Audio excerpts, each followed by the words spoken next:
Welcome and thank you for attending our meeting. This is NCACTE's Health Science Division update for April 2020. Every year we try to send you out some information right after we have our fall meeting and spring meeting. Of course, we had a meeting in December and now we're having this in April because we've had our board meeting and we have some updates to give you. I hope you're enjoying getting these videos versus the newsletters. I'm getting a more positive response because it's easier for people to look at them, and then that's it. And then nobody has to worry about mailing me pictures or anything else. So, let's get started. You have an agenda that I sent along with the link for this YouTube. First off, you're going to see how you can contact our officers. Lynn, our president, me, the past president, Michelle. You've got Linda Thompson, who is our secretary, and our treasurer, Miranda Wells. And we're all thankful for those people. Now, come summer conference, we're going to be looking for some new officers and people to serve on committees. I'm hoping some people are interested. Now, you know we don't have to have heavy-duty elections because generally people say I'll do it and that's it. It's sort of I call it a consensus election because it's not contested. So let us hear from you. We really appreciate it, and I can tell you nothing we ask you to do is going to be overwhelming, and we'll help you each step of the way. Should you have questions or need to alert us, later on this agenda you're going to see where I'm honoring what I call member spotlight. Should you have received, like Teacher of the Year award, you passed the national board, let us know so we can pass that on. First, number one on the agenda, I want to thank the people who have been with us many, many years. We tend to have new people or the people who have been with us a long, long time. And I have to say I really appreciate the people who year after year after year keep renewing and supporting us, because if you don't know it now, it will come to you, especially with our lobbyist, how important it is to belong to this organization and to have that lobbyist. So if you are seeing this and you're not quite sure, did I renew? When was I supposed to renew? Have I lapsed? Please check. If you don't know and you don't know how to check or something doesn't seem right to you, you may contact me. I will get with the head of NCACTE, our executive director, or I will get with ACTE, and we will get your membership straightened up so that you can be with us. Third on our agenda, our relationship with DPI. I talked to you about this in December. We have a new revenue stream. Oh, wonderful. We are handling the money for DPI. We have our accountant, and we have our executive director doing everything they can to get this going. And so that's a very good deal for us, but it's keeping our people who would generally only do stuff for us very, very busy. Because now we've taken on a big job, but it means that it will be to our benefit. Next, so I say that because, COVID has brought on new times. We have to keep our minds open to new possibilities, new opportunities, because everything has changed. And some of those things may stay changed. So we are moving forward as an organization and making the necessary changes. Which moves us on to 4. What are our updates from our last board meeting? Of course, we had a virtual board meeting, so a lot was done through consensus and having people give their reports. Didn't entail a lot of discussion, but some interesting things have come about. First, we got a report on a legislative day. I know you were all invited, I hope, and I hope many could attend. Now, I know it was during school, I attended all of it, and it was a fantastic thing. So many people couldn't stay for the entire thing, but they were like in and out, or maybe they had students and they could watch it. But we had 6 members of the legislature. That's my recollection. But anyway, we had members of the House who came and talked with us. Now, these folks are very favorable to CTE. We're not just teachers. We are their favorites. And we told them more about what we do, and they told us about themselves. Very, very interesting. So if we get the chance to do it again, virtual worked out better in that instance because many of us come that couldn't go to Raleigh. It was very good for those members of the legislature. But we got to learn a lot. And they were all ages. We had a very powerful man from Gastonia. We had a younger woman who'd just been elected.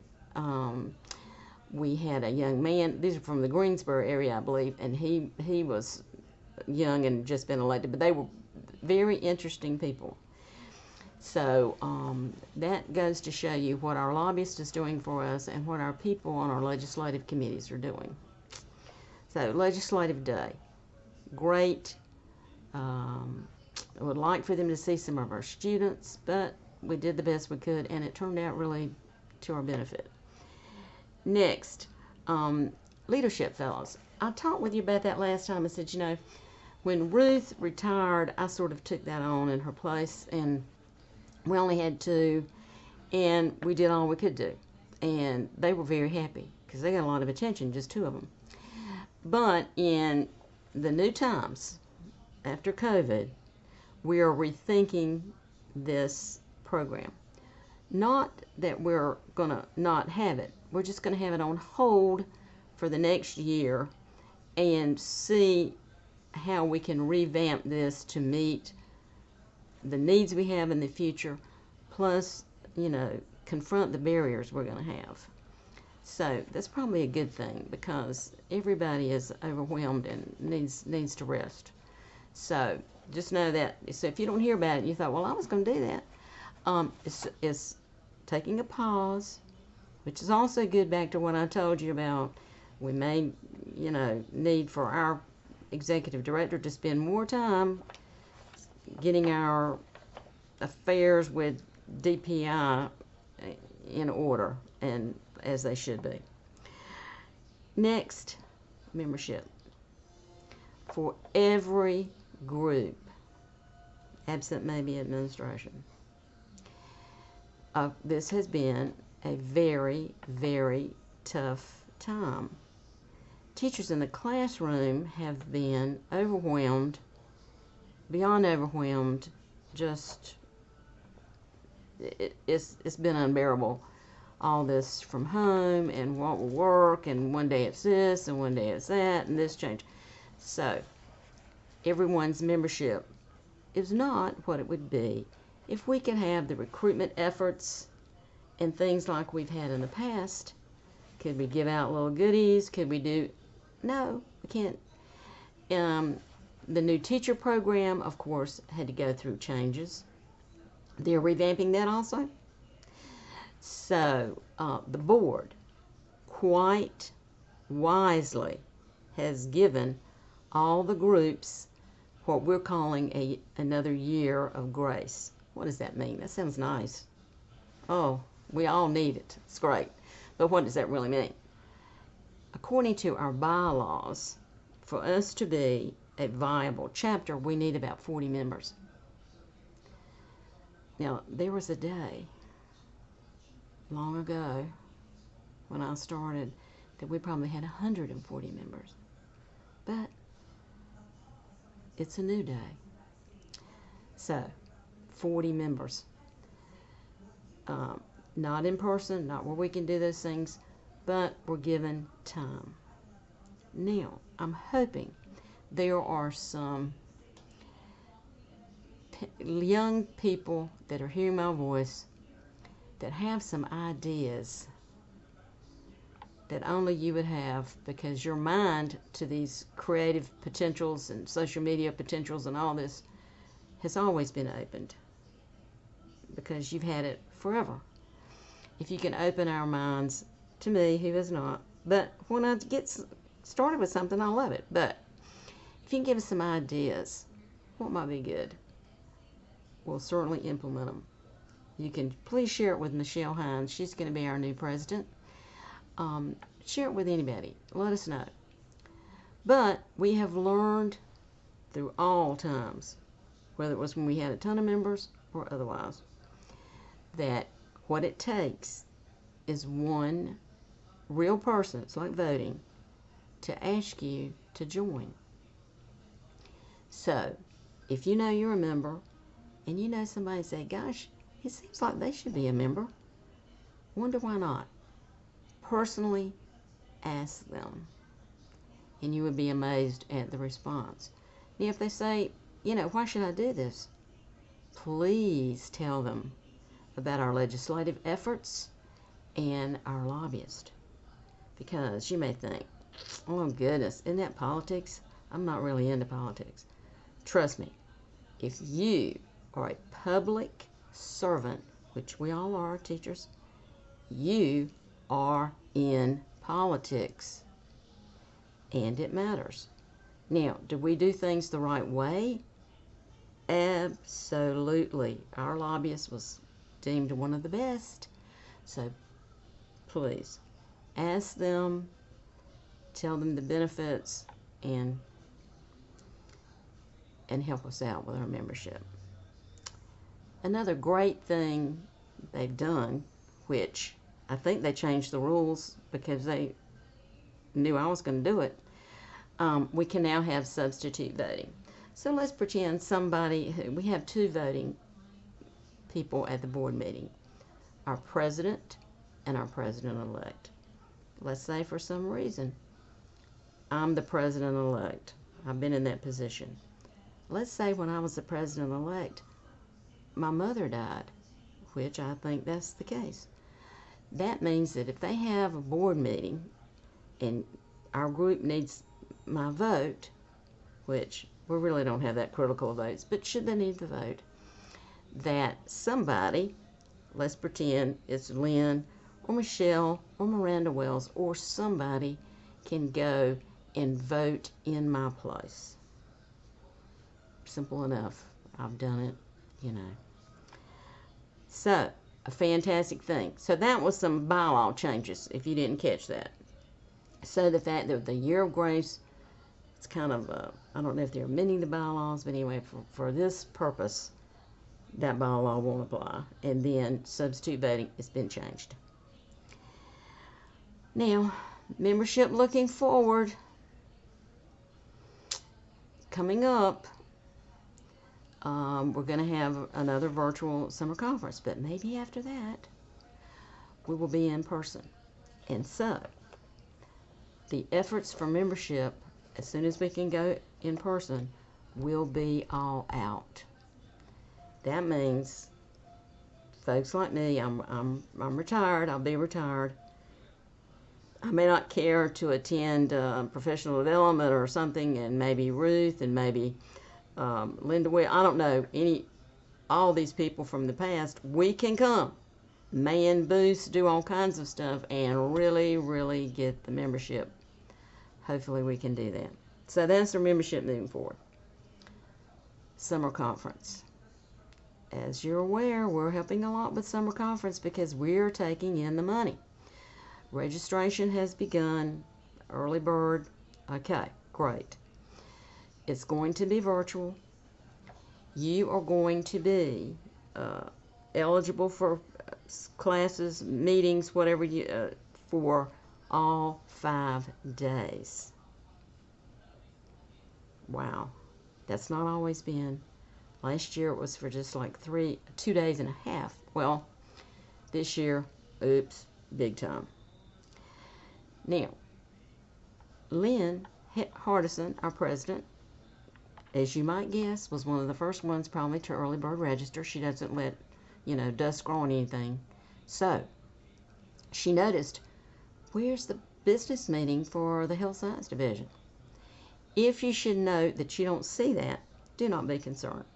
Lynn alerted, we got with Ashley, And this Danielle, can't remember her last name, who is at DPI, who is helping schedule the conference and everything. So that will be put in for all the groups. If you were coming in for T&I, you were coming in for Ag, they may not have theirs either. I think they had a May 3rd deadline to get that in. John is going to handle that, but don't be worried. Sign up, and things will finalize as they go on. So you will hear from us. It will probably be a pre-recorded video because that tends to work the best. We'll just do whatever we can. Of course, you get credit for attending. All right. What's happened to our professional development we used to have at AHEC during summer conference? You know, we didn't have it last year, and you can understand why. Everything got topsy-turvy, all messed up, and we were going to have such a good program with the, you know, taking on kind of the role as a first responder, fill in for the school nurse deal that the nursing board had us into. Wow. Well, given the circumstances, we didn't know how that was ever going to work out. But COVID has taught us, never give up. Keep thinking out of the box. No telling what may work out. So, Lynn and I met with the folks from Eastern AHEC to see how they might accommodate us with some professional development, because we are in the unique position of needing the 2 licenses. We have to have a teaching license, we have to have a nursing license. 30 hours on the nursing license. Now, I'm aware that you can go get something and read and get those credits, and it's not that expensive. But, and it may be good, but it may not be some of the things like we would offer, like I just mentioned, very specific to us. So we're working with them at this stage. We're not talking about something for this summer. We're talking about in the next summer after that. But we are going to work with a planning committee. We're going to have a couple of folks from our division, experienced people, you'd be happy, but are going to work with them to see what is possible and affordable and doable, and may not require everybody to be there in person, and just all sorts of things. So just know that's in the works, and it's a possibility. Next is probably my favorite thing.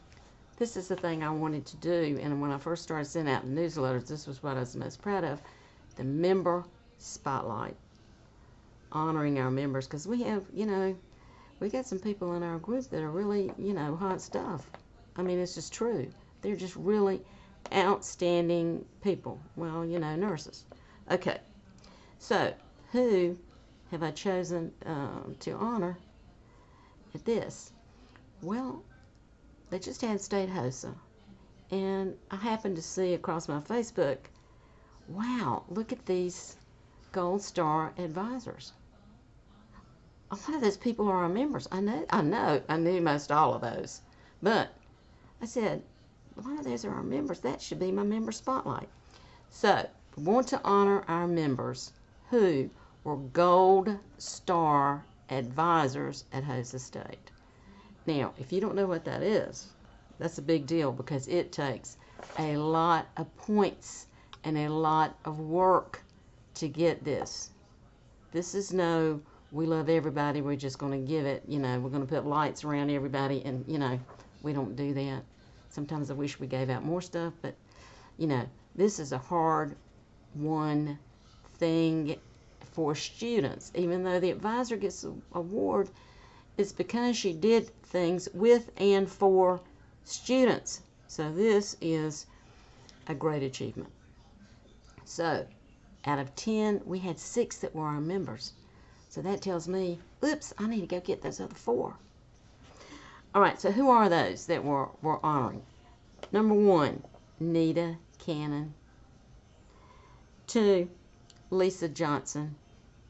3, Lynn Hardison. 4, Crystal Payton Demery.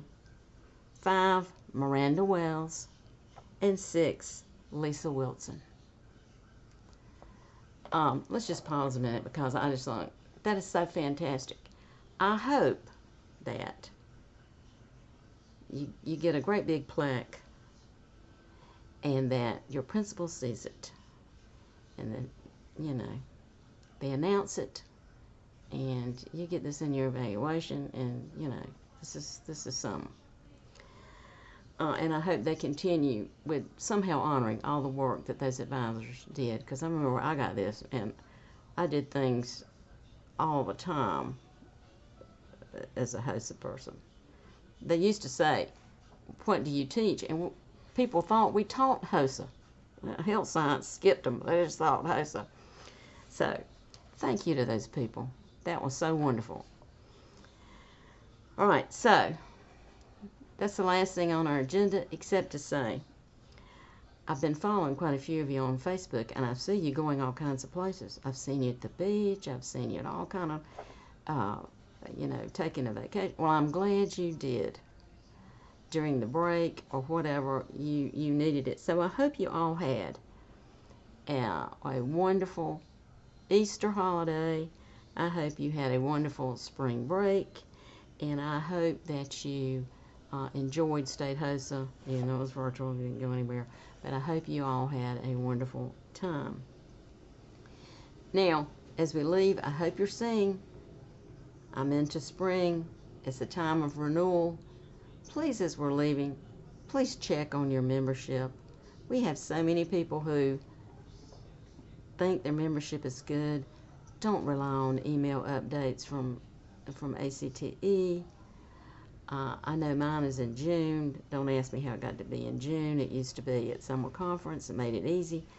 But check when your thing is. And just like we're getting renewed here in spring, get renewed with health science. Get renewed with NCACTE, because we really need you. And I want you to have some of the experience and the feelings that I've had. And don't let it get by you. Okay, so as we end the year, I hope you have a calm and restful end of the school year, that exams are easy, all your students do really well, and you go on to have a nice summer, and we see you at summer conference. Thank you very much.